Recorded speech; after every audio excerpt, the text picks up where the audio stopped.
이것은 인간의 인식 체계, 인간의 이성적인 판단 이런 것들로는 다 헤아릴 수 없죠. 기독교 신앙은 인간의 논리라든지 아니면 과학적 추론이라든지 아니면 합리적인 이해 이런 것들에 좌우되지는 않죠. 인간이 가지고 있는 논리적인 체계나 아니면 개연성 있는 상상력을 가지고는 하나님을 다 담아내는 것 이거 불가능하기 때문이죠. 그것은 이 하나님의 존재뿐만 아니라 하나님의 일하심에 대해서도 마찬가지입니다. 인간이 살아가고 있는 영역은 시간과 공간이라는 제약 속에 살고 있죠. 그것을 초월해서 사는 것은 불가능해요. 근본적으로 그것을 초월해서 생각하는 것도 불가능하죠. 예를 들면 복음이가 가까운 교회에 있으면 동시에 집에서도 있을 수는 없죠. 건영이가 지금 2017년도를 살고 있으면 오늘 동시에 1817년도를 살 수가 없어요. 그러나 하나님은 그러한 한계에 붙잡혀 계시지 않기 때문에 이러한 공간과 시간의 구분 자체가 그분께는 무의미하죠. 성경이 하나님의 속성에 대해서 설명을 할 때 가장 먼저 드는 것이 뭐냐면 하나님의 편재성을 말해요.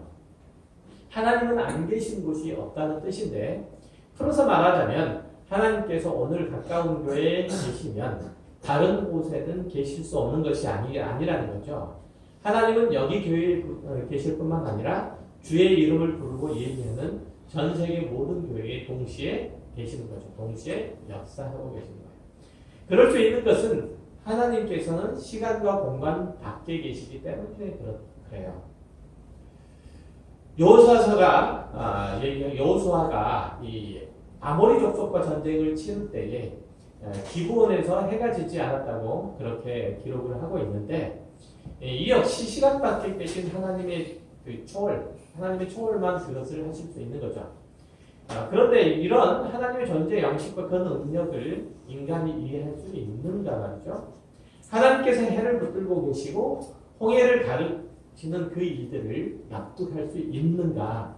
인간의 과학적인 상식이 그것들을 수용할 수 있는가? 전혀 그렇지 못하다는 거예요. 보통 우리가 생각하고 있는 것과는 달리 우리의 일반적인 상식으로서는 사실 이러한 것들을 다 납득하기는 힘들어요. 해가 멈추는 것은 사실은 지구가 자전을 멈추는 거잖아요. 그렇죠. 지구는 시속 1667km 정도. 그러니까 마하 1.4 정도의 속도로 달리고 있어요. 그런데 갑자기 자전을 멈추게 되면 어떻게 되겠죠? 지구에 붙어 있는 모든 것들은 다 날아가 버리는 거예요. 그러니까 하나님께서 이 아모리 족속들과 싸울 때, 여호수아가 아모리 족속과 싸울 때에 지구를 붙들고 계셨다는 거죠. 그러면 지구에 있는 모든 생물들은 어떻게 됐을까요? 다 날아가 버렸다는 거죠. 그러나 관성의 법칙을 조금 이해하는 사람은 거기에다 뭘 대냐면 공식이라는 걸 대요. F는 equal M 곱하기 T분의 V 이런 식으로 공식을 들이대요. 이 공식에 따르면 지구가 달리는 속도에서 42초 내에 멈추면 지구에 붙어 있는 모든 것들이 움직이는 모든 것들이 날아가 버리는 거예요. 여호수아 전투 때에 하나님께서 지구를 몇 초 안에 멈추게 하셨을까요? 하나만 더 말하면 예수님이 무리를 걸으셨다고 말하는데 그것은 자연 법칙을 거스르는 거예요. 중력의 법칙들을 거스르는 거죠. 사람의 물 밀도는 보통은 물의 밀도보다 크기 때문에 가라앉을 수밖에 없어요. 만약에 물에 뜨기 위해서는 물의 표면 장력이라든지 물의 밀도 이런 것들보다는 사람의 몸무게가 아니면은 물의 표면 장력을 이용할 수 있을 정도의 사람의 발바닥이 크면 가능해요. 그런데 그렇지 않기 때문에 사람이 물을 걷는다는 것, 그건 애초부터 불가능하죠. 이런 식으로 말하면 성경에 나오는 모든 기적들, 이런 것들은 다 부인될 수도 있어요. 그러나 그런 기적적인 사건들은 우리 주변을 둘러보아도 실제적으로 보면 어렵지 않게 많이 찾아볼 수 있는 거죠. 예를 들면 죽을 병을 걸렸는데 나았다거나 처참하게 교통사고를 겪었는데 사람은 안 다쳤다거나 하는 일들이 되게 많은 거죠. 그것들을 기적이라고 부르는 이유는 인간이 합리적인 그런 이해들과 상식적인 판단으로는 설명이 잘 안 되기 때문에 그런 거죠. 하나님은 당신께서 정해 놓으신 질서와 법칙 그 안에서 일하고 계시지만 그 안에 갇혀 계시지는 않아요. 그 안에 매여 있지는 않죠. 하나님은 지구가 자전하도록 만드셨지만 그것을 멈추기도 하실 수 있어요. 물론 현대과학은 지구의 자전력이 어디서 생기는지에 대해서 그 설득력 있는 답변을 내놓지 못하고 있는 게 사실이에요. 지구가 어떻게 자전하고 있는지에 대해서. 어쨌든 하나님의 섭리는 항상 동일한 형태로 그리고 기계적으로 묶여 있지만은 않아요. 하나님은 그 법칙과 질서를 초월하셔서도 역사하시는데 그것을 하나님의 비상섭리라고 보통은 얘기를 해요. 아무튼 현대인들은 과학으로 설명할 수 없는 일들에 대해서 잘 믿지 않으려고 하는 그런 경향들이 있어요. 그래서 성경의 기적들도 안 믿죠. 심지어는 진보주의 신학자들조차도 성경의 기적들을 자신의 이해 범주 안으로 자꾸만 집어넣으려고 하죠. 과학적인 상식이란 틀 안에 가둬놓으려고 해요. 예수님께서 갈릴리 바다를 걸으셨다는 것들은 사실은 바닷가에 계셨는데 해가 저물면서 그림자가 길어지고 태양을 마주보고 있는 쪽에서는 눈이 좀 부셔서 마치 물 위에 걷는 것처럼 그렇게 보였다. 이렇게 얘기를 하죠. 이렇게 설명을 해요. 오병이의 기적들은 많은 사람들이 도시락을 싸왔는데 눈치를 보다가 못 보내고 있다가 한 소년이 자신의 그 도시락을 꺼내가지고 제자들에게 주니까 그리고 함께 먹기를 권하고 보니까 여기저기서 그때서야 자기 도시락을 다 꺼내놓고 그래서 거기 있는 사람들이 다 먹을 수 있을 만큼 그리고 12광주리를 나눌 만큼 그렇게 됐다라고 얘기를 해요. 도시락을 얼마나 많이 싸와야 되는지 모르겠지만 어쨌든 그래요. 이렇게 사람들은 기적적인 사건들을 인간의 이성으로 납득 가능하도록 설명하려고 애를 써요. 성경에 등장하는 그 기적들은 하나님의 구원의 메시지의 본질적인 내용은 아니에요. 그렇기 때문에 거기에 목숨을 걸고 싸워야 될 필요는 없어요. 그러나 이런 것들을 받아들이는 것들을 볼 때에 이것들에 대해서 해석하고 소화하는 것들을 볼 때 인간의 존재가 얼마나 하나님과 그분이 하시는 일들에 대해서 부정적인 그 의심들 혹은 반발들이 있는지 충분히 짐작할 수 있지요. 타락한 인간은 처음부터 하나님을 좋아하지도 않았어요. 뿐만 아니라 그분의 권위를 인정하지 않죠. 그분의 권위를 인정하지 않아요. 그분이 하시는 일들에 불만을 표시하죠. 그분의 이 권위를 인정하지 않는다고 하는 것은 그런 거죠. 하나님을 예배하는 것, 하나님을 찬미하는 것, 하나님을 자신의 삶 속에 어떤 분으로 두시느냐에 대한 부분들을 이렇게 생각하는 거죠. 하나님을 믿는 일들, 하나님을 예배하는 일들과 내가 선택할 수 있는 다른 어떤 일들과 동일선상에 놓는 거예요. 심지어는 하나님을 예배하는 일들을 자신의 취미, 자신의 어떤 일상생활 가운데 있어서 누리는 오락, 이것과 비교를 하는 거죠. 하나님을 선택을 해서 하나님을 예배하든지, 그 다음에 하나님을 예배하지 않고 내가 어떤 취미 활동을 하든지 그 둘 중에 어느 것도 내가 선택할 수 있고 결정할 수 있다. 동일 선상에서 그 권위를 넣는 것. 하나님을 예배하는 것과 내가 좋아하는 오락을 하는 것과 그것이 어떻게 동일 선상에 놓을 수 있는지에 대해서는 전 잘 이해를 잘 못하겠어요. 왜냐하면 하나님을 예배하는 것, 하나님의 권위하고 인간의 오락이 가져가는 어떤 것들과는 전혀 다르기 때문에 그래요. 본질상 성질상 그래요. 그분께서 하시는 일들에 대해서 불만을 품는 이들이 참 많은데 왜 이런 거죠? 왜 예수를 믿어야만 구원을 얻는다고 그러느냐? 그렇게 얘기하죠. 왜 예수만 구원의 길들이냐? 성경에서 그렇게 얘기하기 때문에 그렇게 하는 거죠. 그러니까 예수님께서 요한복음 14장 6절에서 그렇게 말씀하시잖아요. 내가 곧 길이요 진리요 생명이다. 나로 말미암지 않고는 아버지께로 올 자가 없다라고 그렇게 말씀하시잖아요. 그렇죠? 우리가 잘 아는 것처럼 사도행전 4장 12절에서 역시 마찬가지로 그렇게 말씀하시죠. 다른 이로서는 구원을 얻을 수 없나니 천하 사람 중에 구원을 받을 만한 다른 이름을 우리에게 주신 일이 없더라. 이렇게 얘기하죠. 주신 일이 없다고 합니다. 무엇을? 하나님께서 우리들에게 구원을 얻을 만한 다른 이름, 다른 길을 주신 적이 없다. 누구 외에? 예수 그리스도 외에. 그래서 우리는 예수 그리스도 외에는 구원이 없는 줄 알아요. 권위 있는 하나님께서 그렇게 말씀하시기 때문에, 그렇죠? 심지어는 그분의 존재마저도 부인하는, 그렇게 거부하는 이들이 생기는 거죠. 그래서 시간이 되면서 점점 더 노골화되고 더욱 심화되는 경향들을 보여요. 아담은 타락했지만 그래도 하나님의 보호하심과 복주심을 완전히 잃어버리지는 않았어요. 그러나 그의 아들은 하나님의 통치를 싫어했고 하나님의 인도하심과 간섭하심을 거절했어요. 단지 자신의 필요에 따라서, 자신의 필요 때문에 어떤 것들을 요구하기는 했지만 그는 본격적으로 하나님과 단절된 삶을 시작을 했어요. 그리고 그 이후에 등장한 인류는 모두 다 그 뒤를 답습했기 때문에 전혀 다르지 않는 삶을 살 수밖에 없었던 거예요. 그들과 전혀 다르지 않는 삶을 살 수밖에 없었다. 이들에게 기본적으로 하나님께서 하시는 일들에 대한 반감 혹은 적대감들이 있죠.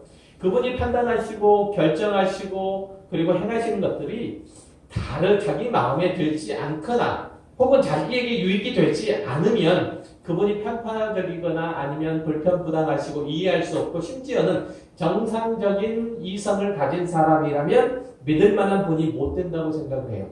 그래서 이런 분을 신으로 섬길 수 없는 거고 따라서 신을 존재하지 않는 거예요. 그들이 하나님을 신으로 섬기지 않는 것, 신은 없다고 얘기하는 것들이 뭐라는 얘기죠? 성경에서 설명하는 하나님에 대한 존재와 그분이 하시는 일들에 대해서 납득할 수 없다는 거죠. 납득할 수 없다는 거예요. 그래서 그분을 신으로 섬길 수 없고, 그러면 그분이 신이 아니라는 세상에 신은 없는 거예요. 이해되셨어요? 그런 논리죠. 하나님을 믿지 않는 자들의 논리적인 이해들이 거의 대부분의 이런 수준에 머물러 있어요. 그러나 그들이 사실은 하나님을 전혀 모른다거나 아니면 인식할 수 없는 것은 결단코 아니에요. 사람들에게는 기본적으로 신에 대한 인식들이 있어요. 철학의 출발들이 그렇잖아요. 신과 인간과 우주에 대한 고민으로 그것들이 시작됐단 말이에요. 우리가 아는 고대 철학, 출발지가 그리스잖아요. 그리스 탈레스라는 사람으로부터 이제 출발이 되었는데 그의 고민이 바로 그런 것들이에요.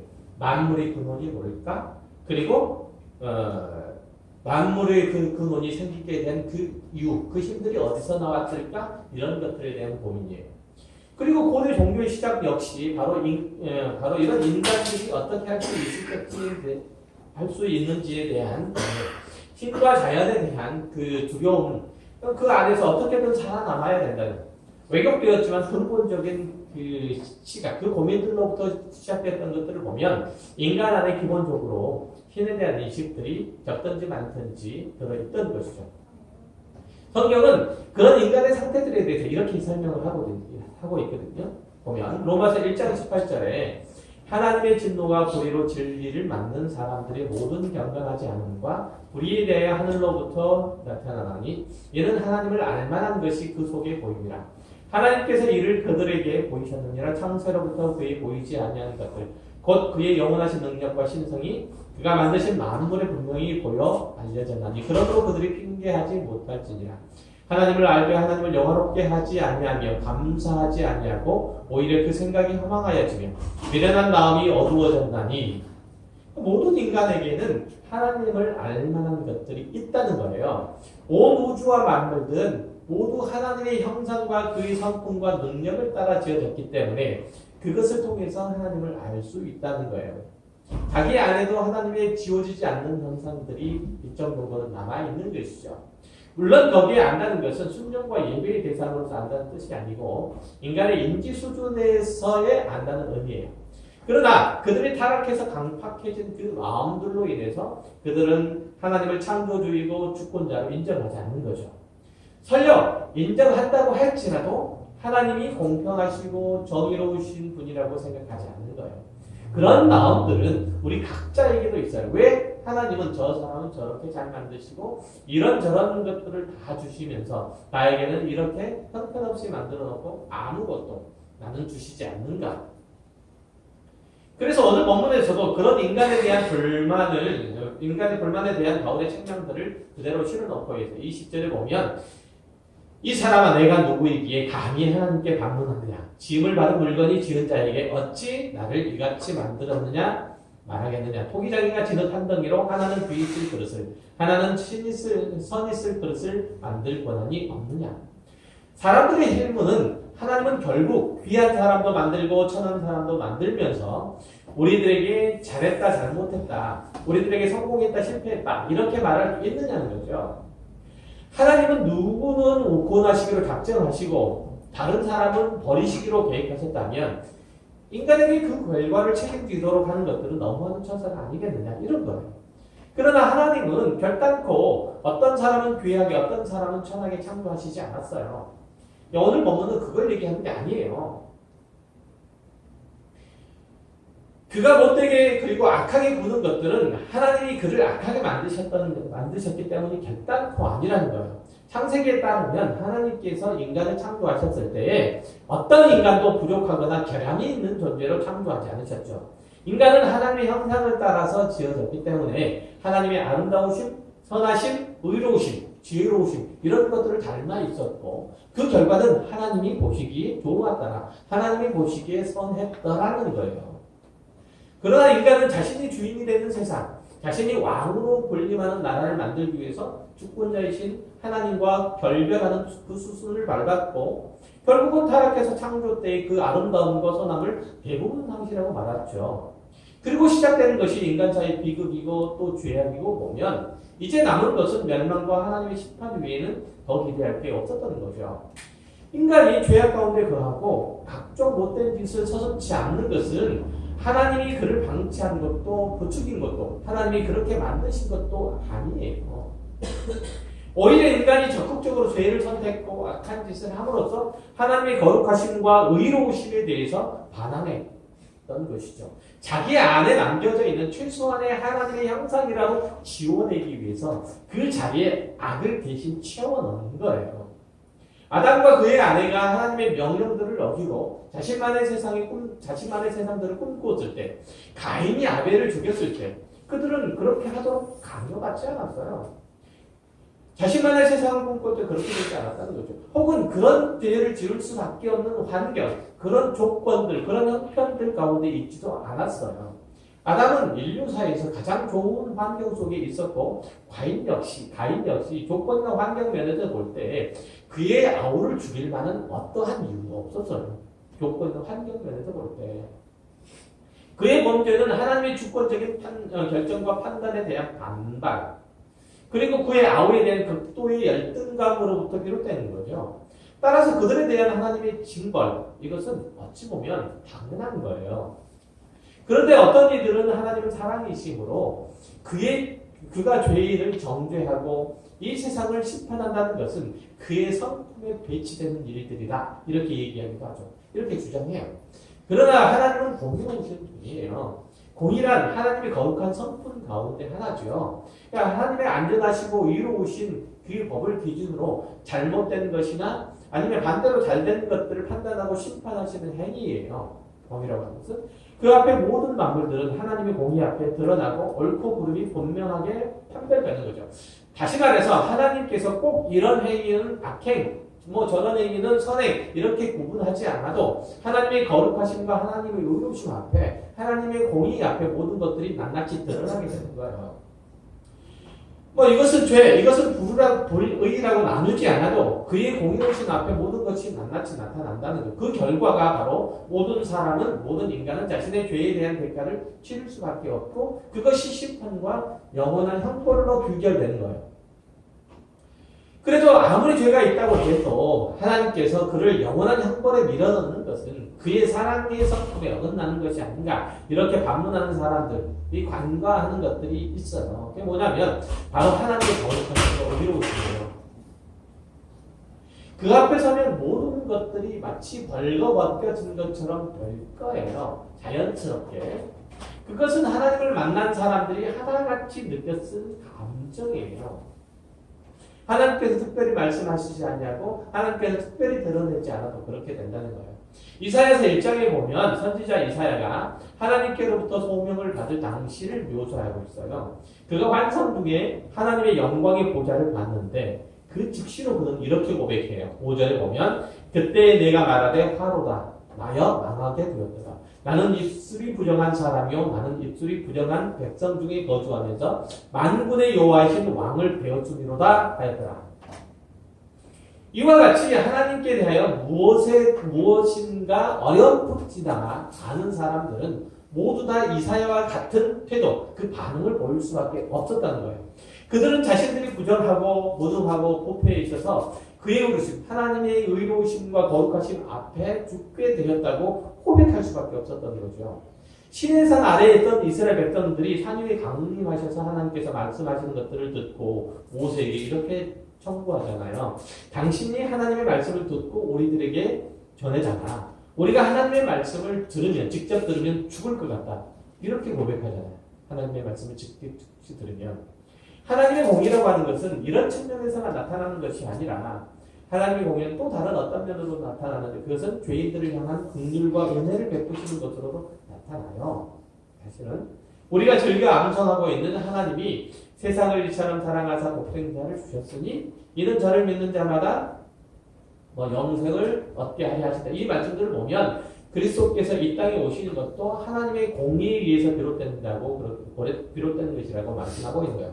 요한복음 3장 16절에 한번 볼까요? 하나님이 세상을 이처럼 사랑하사 한번 같이 읽어요. 독생자를 주셨으니 이는 저를 믿는 자마다 멸망치 않고 영생을 얻게 하려 하심이라. 하나님이 그 아들을 세상에 보내신 것은 세상을 심판하려 하심이 아니요 그로 말미암아 세상이 구원을 받게 하려 하심이라. 그를 믿는 자는 심판을 받지 아니하는 것이요 믿지 아니하는 자는 하나님의 독생자의 이름을 믿지 아니함으로 벌써 심판을 받은 것이니라.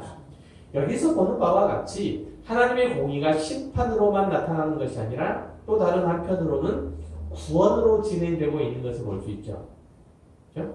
그러나 하나님의 구원의 손길은 예수 그리스도를 거절하는 사람은 직접 당하는 심판 아래 놓일 수밖에 없다는 거예요. 하나님께서 직접 내리시는 심판 아래 놓일 수밖에 없다는 거예요. 그리스도께서 대신 받으신 심판 아래 있기를, 그 그리스도께서 대신 받은 심판의 그 그늘 아래, 그 심판의 우산 아래 있기를 거절했기 때문이죠. 그러면 직접 받아야 돼요.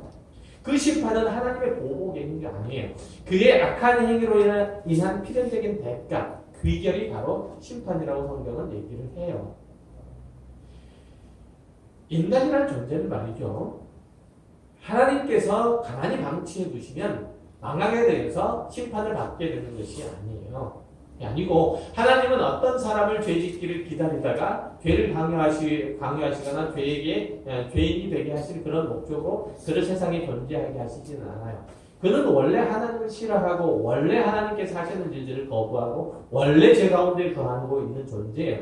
이것을 스스로 선택하고 결정한 일들이지 하나님의 방조나 조장에 의한 것이 아니란 얘기예요. 하나님께서 그를 가만히 내버려 두시면 그는 죄악 가운데로 그냥 망하게 돼서 심판을 받게 되는 것이 아니라 적극적으로 보다 적극적이고 보다 열정적으로 죄 가운데 들어가기를 기뻐하는 자로 그렇게 모든 인간은 존재한다는 뜻이에요. 아담의 이래로 모든 인간이라는 사람, 모든 사람이라는 존재는 다 그렇다는 얘기죠. 그러니까 거꾸로 모든 인간이 죽음을 피해갈 수 없다는 것. 그걸로도 충분히 설명할 수 있죠. 죽음이라고 하는 것은 인간의 죄의 결과죠. 그렇죠? 성경은 그렇게 얘기를 하잖아요. 죄질을 저지르지 않는 사람에게는 사망이 힘을 쓰지 못하는 거죠. 그래서 인간의 생육복으로 태어난 모든 사람들이 죽었다는 것. 그것은 그가 죄인이 증거가 되는 거예요. 하나님은 공의로우신 분이시기 때문에 인간의 죄를 묵과하실 수 없죠. 그래서 그가 긍휼히 여기시고 불쌍히 여기셨어요. 그리고 예수 그리스도의 십자가 지심으로 그들의 죄를 그에게 전가시켜 주신 거죠. 이것은 분명히 인간의 죄에 대한 하나님의 심판이었지만 다른 한편으로는 하나님이 우리 편을 들어주시고 우리를 위해 주심이 구원으로 나타난 사건이에요. 만약에 우리가 하나님의 진노를 믿지 않는다면 예수 그리스도의 십자가의 고난도 전혀 필요 없게 되는 거죠. 하나님의 형벌, 하나님의 심판, 이거 믿지 않는다면 예수 그리스도께서 이 땅 가운데 있어야 될 이유를 우리는 찾지 못하는 거예요. 그가 왜 십자가에 달려 죽으셔야 했는지 우리는 알 수가 없는 거죠. 우리의 죄 지음의 여부와 상관없이 하나님께서 우리를 긍휼히 여기시고 사랑하사 우리 편에 적극적으로 서서 우리를 구원하신 것이 바로 예수 그리스도의 구원 사건 안에 들어가 있는 것이죠. 하나님의 구원들은 아담의 후손으로 와서 필연적으로 죄를 짓고 살 수밖에 없는 인간을 하나하나 골라낸 행위이고, 그래서 그의 진노를 그 아들에게 대신 쏟아부으신 그의 공의와 사랑이 한꺼번에 드러난 사건이에요. 하나님의 주권적인 행위가 그것만큼 더 강하게 드러나는 것은 인류사에 없는 거죠. 에베소서 2장 2절을 볼게요. 그때 너희는 그 가운데에서 행하여 이 세상 풍조를 따르고 공중의 권세 잡은 자를 따랐으니 곧 지금 불순종의 아들들 가운데 역사하는 영이라.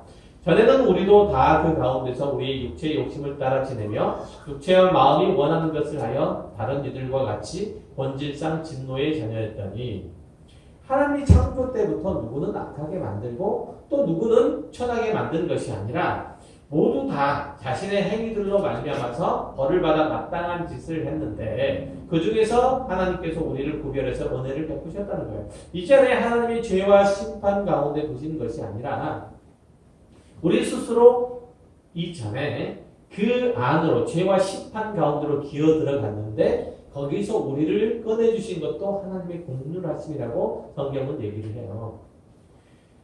그런데 왜 하나님께서는 누구는 완악하게 두시고 누구는 벌하십니까? 이런 질문을 하는 것들이 타당한가 이런 얘기죠.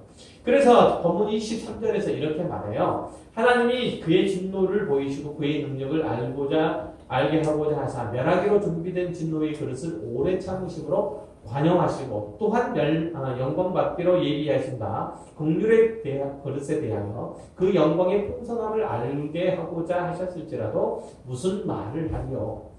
하나님은 당신의 공의에 또 당신의 심판 아래로 기어 들어가서 그 진노를 지속적으로 쌓고 있는 자들에 대해서 오랫동안 지속적으로 참아주셨다고 얘기를 해요. 하나님께서는 갖은 악행들을 일삼으시면서 하나님의 명령을 거역하고 이스라엘 백성들을 놓아주지 않는 그 바로를 즉각적으로 멸망하지 아니하시고 그 심판을 연기하심으로써 하나님의 그 구원의 위대하심 그리고 하나님의 심판의 무서움들을 더욱 강력하게 드러내셨다고 그렇게 얘기를 하죠.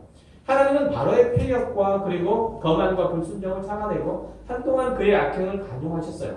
그리고 모세와 아론들을 수차례 더 보내셔서 그의 마음을 다시 설득했죠. 그럼에도 불구하고 그는 기어이 하나님의 불쌍히 여기심을 거절하고 기어이 그의 군사들을 바닷물 속에 수장시키고 말았죠. 그에 대해서 하나님께 대하여 책임이 있다고 말할 수 있겠어요? 이전에 10개의 재앙을 당해서 수많은 사람들의 고통을 당했는데 그것이 하나님의 편파적이고 불공평한 결정이었겠느냐 얘기예요. 전혀 그렇지 않다는 것이죠. 그들이 자신들이 받는 형벌에 대해서 전적으로 자신의 책임들이 있다는 거예요. 자기가 죄를 지었고 자기가 하나님의 진노와 형벌을 불러오게 된 거예요. 그렇다면 이스라엘 백성들은 바로와 애국 사람들과 크게 다르냐는 얘기예요. 또 다른 한편에서는 그렇지 못하다는 거예요. 그들 역시 자신들의 죄에 대해서 그들에게 내릴 형벌에 대해서 책임을 져야 했던 존재예요. 그럼에도 불구하고 오랫동안 참으시고 그 진노를 누그러뜨리시는 하나님께서 그 하나님의 은혜가 이스라엘 백성들에게 당신이 누구신지에 대한 분명한 이해와 그 경험들을 하도록 하셨고 결국은 그들에 대한 풍성한 구원의 은혜를 베푸신 거예요. 이 차이예요. 바로와 애국 사람들은 하나님의 진노, 그 형벌을 쌓고 이스라엘 백성들은 하나님의 은혜를 입었다는 것뿐이에요.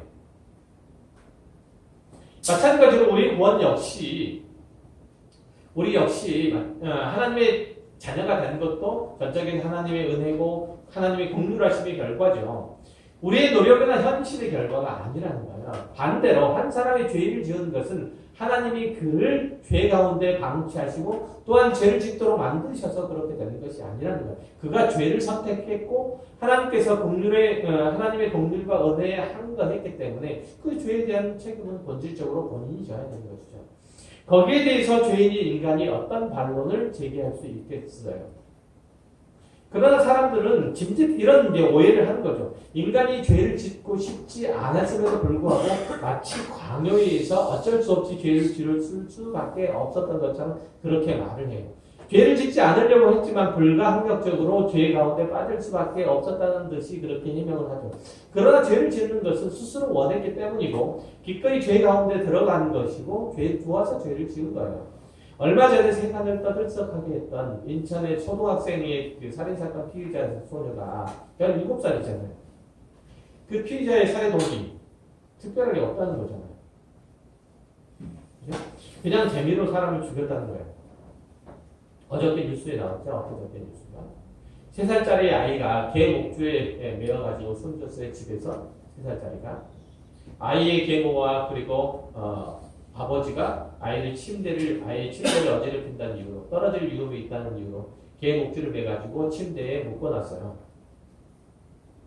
인간이 죄를 짓는 것은 상황이 그렇게 됐기 때문에 억지로 한 것도 아니고 결핍되는 환경이 그를 죄 가운데로 몰고 간 것도 아니고 교육과 계몽이 모자라서 그런 것도 아니에요.